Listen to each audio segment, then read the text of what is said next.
बोलिए। Yes ma'am. Okay, आज हम करेंगे संवाद लेखन। ठीक है, संवाद लेखन किसे कहते हैं? यहां से देखिए आप, संवाद लेखन क्या होता है। ठीक है,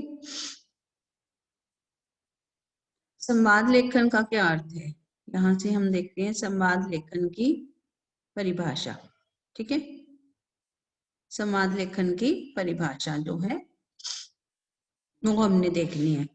आपके चैप्टर में आता है, 5 मार्क्स का आएगा ये संवाद लेखन।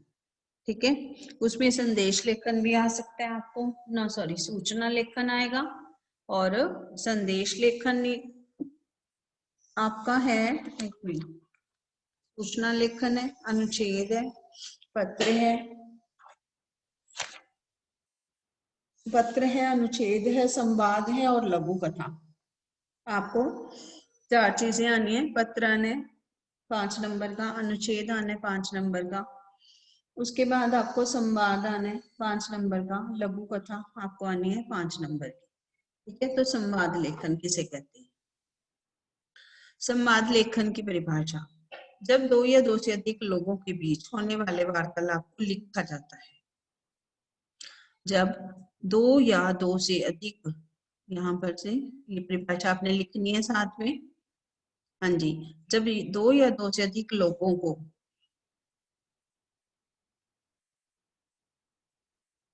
के बीच में हुई बातचीत को क्या किया जाता है?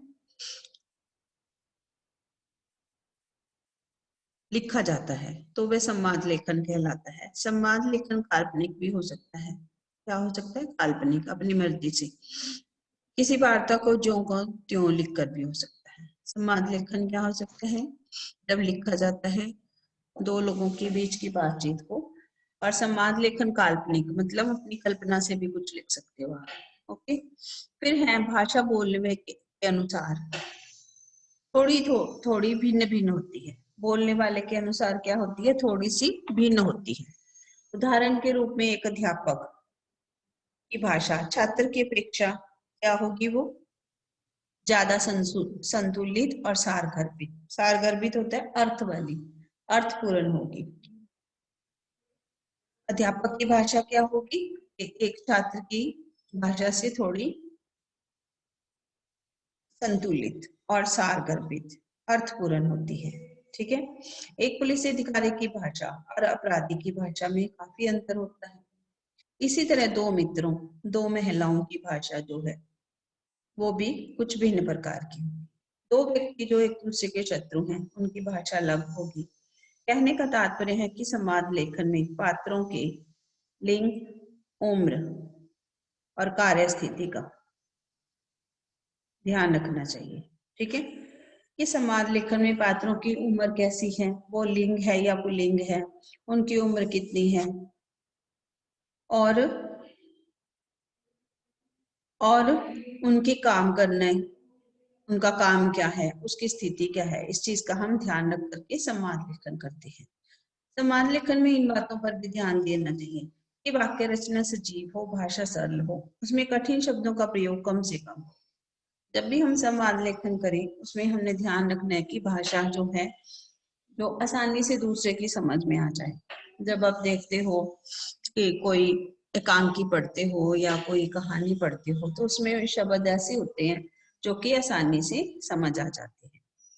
उसमें कठिन शब्दों का प्रयोग कम से कम होता है। ठीक है, संवाद के वाक्य बड़े ना हो, संक्षिप्त हो और प्रभावशाली हो, मतलब छोटे हो और असरदार हो।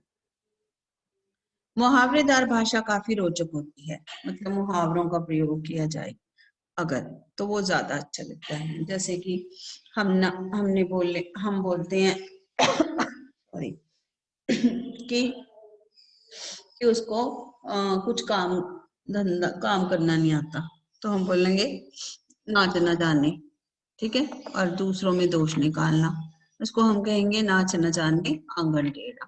ठीक है, अगर कोई मूर्ख है, उसको बात समझ में नहीं आती, फिर एक बार समझ में आ गई, तो वो क्या बन जाता है? अंधों में काना राजा। ठीक है, समाज लेखन में इन बातों पर ध्यान देना है कि वाक्य रचना सजीव हो, भाषा सरल हो, उसमें कठिन शब्द ना हो, और समाज के जो वाक्य हैं बड़े ना, संक्षिप्त और प्रभावशाली। मुहावरेदार भाषा कौन सी?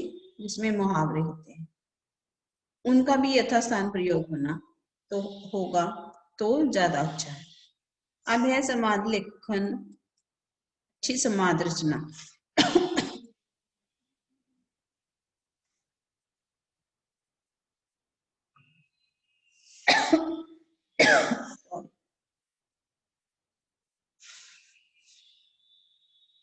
अच्छी समाज रचना में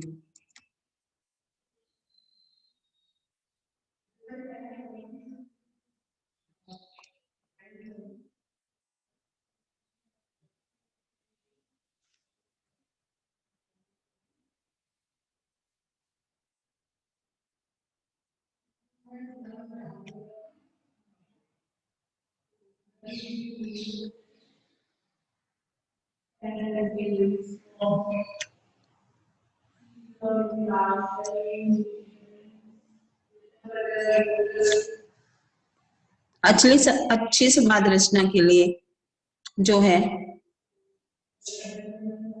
हाँ जी, स्क्रीन दिख रही है बेटे आपको? जी मैम। ओके। अच्छी समाज रचना के लिए निम्नलिखित बातों का ध्यान रखना चाहिए। समाज छोटे हों, सहज हों, स्वाभाविक हो। ठीक है, समाज कैसे होने चाहिए? छोटे और आसानी से समझ में आ जाए। फिर है, संवादों में रोचकता और सरसता होनी चाहिए। ठीक है, संवादों में क्या होना चाहिए? मतलब कि रोचक हो, सरल हो, इनकी भाषा सरल, स्वाभाविक, बोलचाल के निकट हो। मतलब ये नहीं कि आप दूसरी भाषा के शब्दों का प्रयोग कर लो।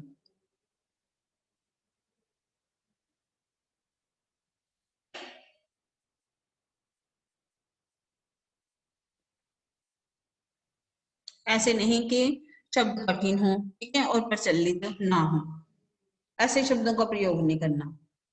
समाज पात्रों की स्थिति के अनुकूल होने चाहिए। अनपढ़ या ग्रामीण पात्रों और शिक्षित पात्रों के संवादों में अंतर रहना चाहिए। अगर कोई ग्रामीण पात्र है, ठीक है, गांव का है, उसका संवाद लेखन करना है, तो हम उसका संवाद लेखन उसी भाषा में करेंगे। समाज जिस विषय स्थिति के विषय में हो, उस विषय को स्पष्ट करने वाले होने चाहिए। जब कोई उस समाज को पढ़े तो उसे ज्ञात हो जाए कि संवाद का विषय क्या है। अब बताया आपको मुहावरों का प्रयोग हो, लोकोक्तियों का प्रयोग करना चाहिए। इसमें संवादों में क्या आ जाती है? सजीवता आ जाती है। संवाद बोलने वाले का नाम संवादों के आगे लिखा होना चाहिए। मैंने आपको बताया था कि जब भी हम संवाद लिखते हैं तो जिसके बारे में संवाद रचना हो रही है उसका नाम, फिर विवरण चिन्ह आता है ना, विवरण चिन्ह, छोटी सी लाइन लगाते हैं हम रेक्टेंगल की तरह, उसे कहते हैं विवरण चिन्ह। ठीक है, हाँ जी, आगे करते हैं अब हम।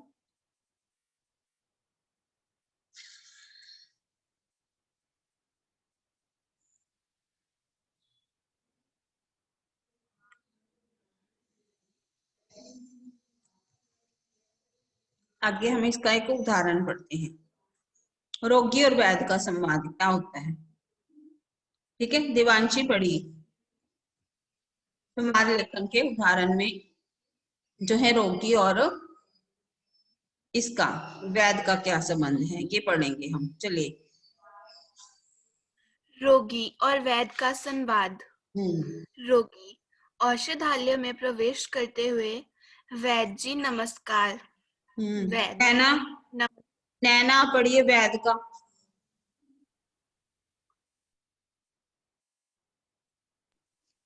वैद्य, नमस्कार, आइए, पधारिए, कहिए क्या हाल है? पहले से बहुत अच्छा हूँ, बुखार उतर गया है, केवल खांसी रह गई है। घबराइए नहीं, खांसी भी दूर हो जाएगी। आज दूसरी दवा देता हूँ, आप जल्द अच्छे हो जाएंगे।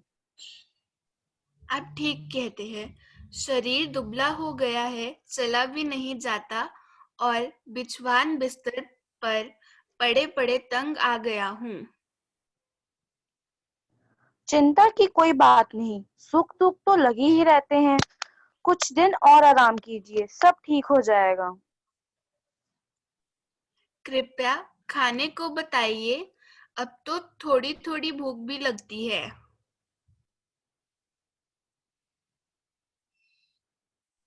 फल खूब खाइए, जरा खट्टे फलों से परहेज करिए, इनसे खांसी बढ़ जाती है।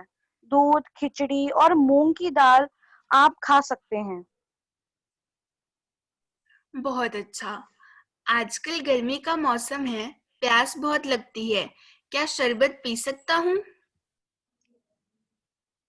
शरबत के स्थान पर दूध अच्छा रहेगा। पानी भी आपको अधिक पीना चाहिए। अच्छा, धन्यवाद। कल फिर आऊंगा। अच्छा, नमस्कार।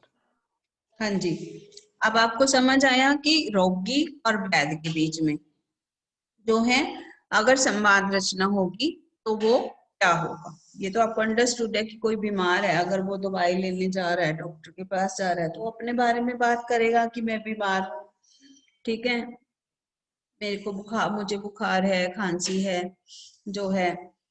तो जब दूसरे दिन जाएगा तो वो ये कहेगा मेरा बुखार उतर गया है, खांसी है, कमजोरी है, ठीक है। फिर कहता है कि जो है कि मेरे को भूख भी लगती है, मुझे क्या खाना चाहिए, क्या नहीं खाना चाहिए, ये भी हम डॉक्टर से पूछते हैं। फिर वो कहते हैं कि जो है ऐसी है चीजें खाओ जो आपके स्वास्थ्य के लिए जो मतलब कि आपकी खांसी को ना बढ़ाए, और दूध, खिचड़ी, मूंग की दाल ऐसी चीजें तो अच्छे स्वास्थ्य के लिए सही होती हैं, इसमें जल्दी पाचन होता है, तो ये हम लिख सकते हैं, ठीक है। और पानी अधिक पीना चाहिए, ये भी हमें पता है अपने शरीर के लिए। तो वैद्य जो है यही चीजें आपको बताएंगे। तो ये हो गया रोगी और वैद्य का संवाद, ये आपने कॉपी में भी लिखना है, ठीक है। एक ये कुणाल ठाकुर, हाँ जी आप आ जाए हो ना, ये कुणाल ठाकुर पहली क्लास है। कुणाल ठाकुर जरा वीडियो ऑन करना अपनी। Yes ma'am. ये सारे बच्चे वीडियो ऑन करो अपनी, करना। ये जो आ जाए हैं कुणाल जी, हिंदी से बहुत अच्छे से आती है आपको, आज पहली बार क्लास लगाने आए हो, रोज क्यों नहीं लगाते?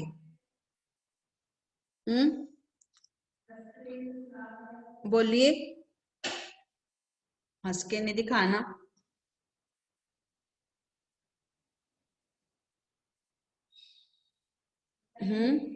समझ आ रहा है मैं क्या करवा रही हूँ कुणाल?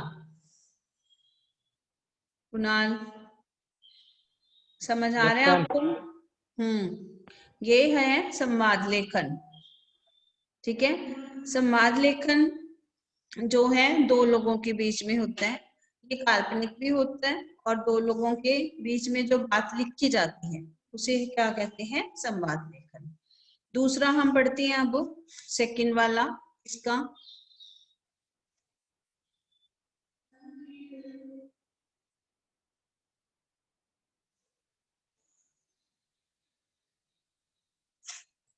हाँ जी अगला पढ़ते हैं हम, सब्जी वाले का और ग्राहक के बीच में संवाद लेखन क्या होगा। चलिए कौन पढ़ेगा ये? अब दो लोग पढ़ेंगे, एक ग्राहक बनेगा और दूसरा सब्जी वाला। चलिए पढ़िए, कौन पढ़ेगा? बोलिए, स्क्रीन शो हो रही है? नैना, नैना यस मैम, हो रही है शो। चलिए दया और कुणाल पढ़िए ये वार्तालाप सब्जी वाले का और ग्राहक का। चलिए ग्राहक कुणाल और सब्जी वाला दया, चलिए पढ़िए ये दोनों, पढ़िए बेटे। कुणाल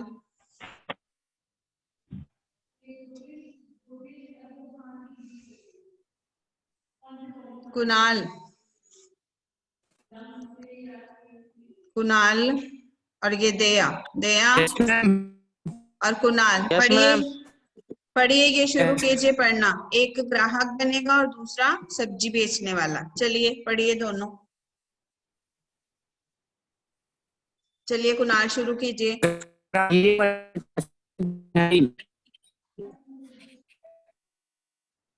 ये कैसे दिए हैं? दया पढ़िए आगे। ले लो बाबूजी, बहुत अच्छे मटर हैं, एकदम ताजा।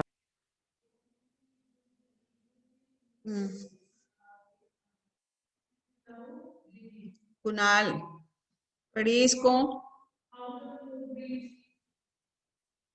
कुणाल बोलिए। Ma'am left. लेफ्ट हो गया उसको, अभी वो माइक नहीं चलाना आता। प्रतीक आप पढ़िए। प्रतीक और दया। प्रतीक और दया बोलिए।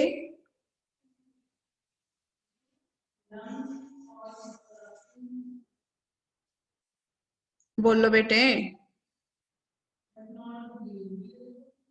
प्रतीक सैनी। दया आप पढ़िए। मैम वो नहीं है। दया आप यस मैम। पढ़िए। चलिए पढ़िए आप। सारा ही पढ़ दूं? हाँ जी पढ़ दो। कुणाल है, कुणाल आप पढ़िए बच्चे। कुणाल। ग्राहक ये मटर कैसे दिए हैं भाई? सब्जी वाला ले लो बाबूजी, बहुत अच्छे मटर हैं, एकदम ताजा। ग्राहक भाव तो बताओ। सब्जी वाला बेचे तो 15 रुपए किलो है, पर आपसे 12 रुपए लेंगे।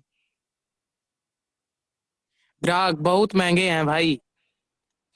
सब्जी वाला क्या बताऊं बाबूजी, मंडी में सब्जी के भाव आसमान छू रहे हैं। ग्राहक फिर भी कुछ तो कम करो। सब्जी वाला आप 1 रुपए कम दे देना बाबूजी, कहिए कितने तोल दूं? ग्राहक 1 किलो मटर दे दो और 1 किलो आलू भी। सब्जी वाला टमाटर भी ले जाइए साहब, बहुत सस्ते हैं। ग्राहक कैसे? सब्जी वाला 5 रुपए किलो दे रहा हूँ, माल लौटा दिया बाबूजी। ग्राहक अच्छा दे दो, आधा किलो टमाटर भी और 2 नींबू भी डाल देना। सब्जी वाला ये लो बाबूजी, धनिया और हरी मिर्च भी रख दी है। ग्राहक कितने पैसे हुए? सब्जी वाला सिर्फ 21 रुपए। ग्राहक लो भाई पैसे। ठीक है, अब समझ आया कि ग्राहक और सब्जी वाले के बीच में अगर बात होगी तो कैसे होएगी। ठीक है, हाँ जी बच्चे समझ आया? बोलिए 9th क्लास बोलिए। Yes ma'am. समझ वेट आया? मैम।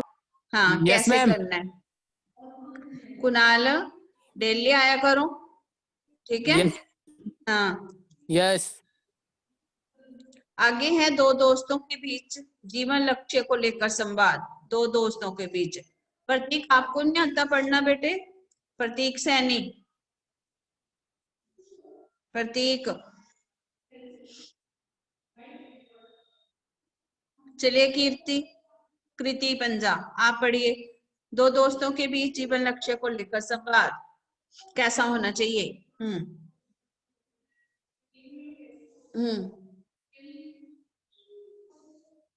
बोलिए कृति। कृति बंसा। हाँ जी कृति बंसा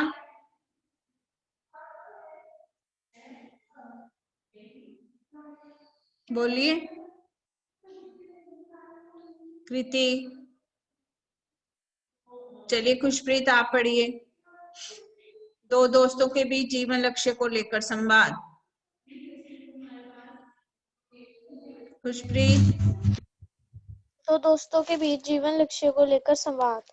हाँ। अनिल, तुम 10वीं कक्षा के बाद कौन सा विषय लेने की सोच रहे हो? हाँ। आदित्य, मैं तो विज्ञान के विषय पढ़ूंगा। अनिल, क्यों? आदित्य, क्योंकि मैं बड़े होकर एक डॉक्टर बनना चाहता हूँ। हमारे जीवन का लक्ष्य है। अनिल, मैं एक अध्यापक बनना चाहता हूँ। आदित्य, डॉक्टर सबकी सेवा करता है, लोगों के दुख दर्द दूर करता है। मैं भी बड़े होकर बीमार लोगों की सहायता करना चाहता हूँ। अनिल, मैं विद्यार्थियों को ज्ञान प्रदान करके उनके जीवन को उज्जवल बनाना चाहता हूँ। मेरे विचार में ये सबसे अच्छी मानव सेवा है। मेरे विचार से यह बहुत अच्छी मानव सेवा है। ठीक है, नेक्स्ट दिया हुआ है अगला इसमें दे रखा है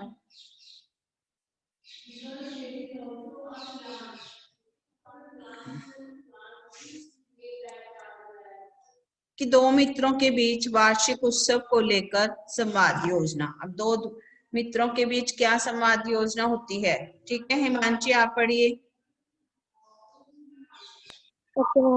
हाँ जी। दो मित्रों के बीच वार्षिक उत्सव का संवाद लेकर। अर्जुन, आज तुम विद्यालय क्यों नहीं जा रहे हो? समय तो हो गया है। अंकुर, मित्र, आज दोपहर के बाद हमारे विद्यालय का वार्षिक उत्सव होना है, इसलिए मैं देर से जाऊंगा। आज तुम्हारे विद्यालय में उत्सव है, तब तो वहाँ बड़ी रौनक होगी। उत्सव का प्रबंध कौन कर रहा है? अंकुर, उत्सव का प्रबंध के लिए कुछ छात्र छात्राएं तथा शिक्षक वहाँ उपस्थित है। अर्जुन, चलो मित्र, हम दोनों चलते हैं। मुझे भी विद्यालय का समारोह देखना है। दोनों मित्र विद्यालय जाते हैं। अंकुर, विद्यालय पहुंचकर, यह हमारा विद्यालय है।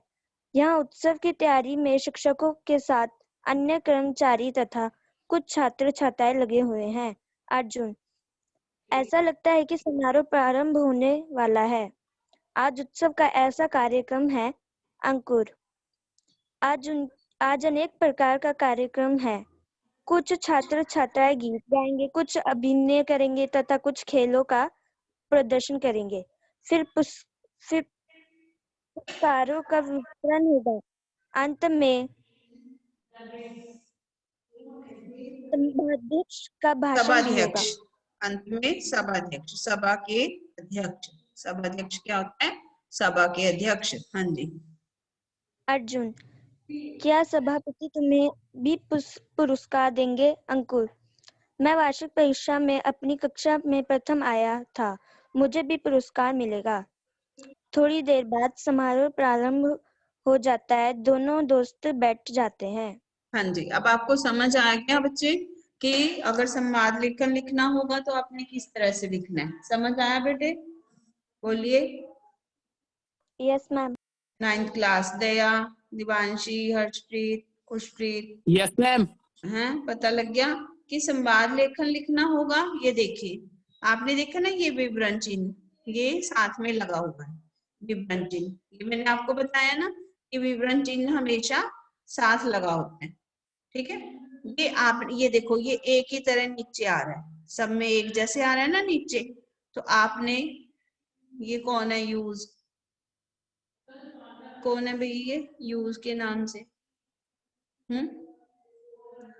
यूज के नाम से कौन है? हाँ जी, कौन आया? ये कौन है भाई? यूज, बोलिए। ये यूज के नाम से कौन आया है? नाम बोलिए अपना। लेफ्ट। Yes ma'am. कौन था ये? कोई ऐसे ही आ जाते हैं। ठीक है बेटे, ये होता है विवरण चिन्ह। तो विवरण चिन्ह में आपने ये जो है, जो निशान है, ये विवरण चिन्ह का होता है। ये एक जैसे नीचे आएगा, ठीक है, और ये नाम ऐसे इसकी इसी तरह से जो है लाइन, ये एक के नीचे एक आएगी। और ये नाम आएगा। इस तरह से हम क्या करते हैं, संवाद लेखन। ठीक है, इस तरह से हम क्या करते हैं, संवाद लेखन। हाँ जी, आपको समझ आ रहा है कि संवाद लेखन किसे कहते हैं, कैसे लिखा जाता है? बोलिए। हाँ जी बोलिए बेटे, समझ आ रहा है? यस। आगे करते हैं हम, एक इसके नीचे और दिया हुआ है।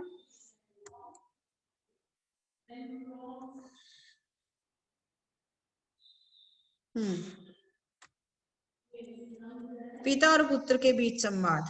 ठीक है, पिता राहुल, पिताजी मुझे अपने दोस्तों के साथ बाजार जाना है। ठीक है, फिर वो कहता है, पिता कहते हैं, नहीं राहुल, तुम अपने दोस्तों के साथ रहकर घुमक्कड़ होते जा रहे हो, तुमने पढ़ना लिखना तो बिल्कुल ही छोड़ दिया है।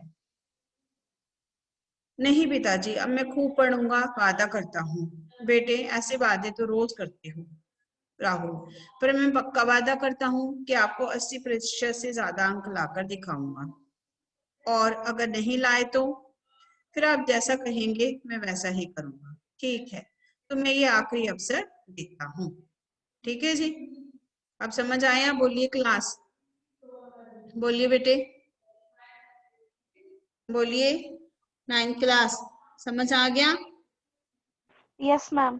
ठीक है, अब आपने पिता पुत्र संवाद लिखना है। ठीक है, और रोगी और वैद्य वाला 2 लिखने आपने, पिता और पुत्र के बीच संवाद और दूसरा रोगी और वैद्य के बीच संवाद। ये आपने कॉपी में करने हैं दोनों। ठीक है, चलिए जी, और कुछ पूछना है इस बारे में किसी ने? बोलो बेटे।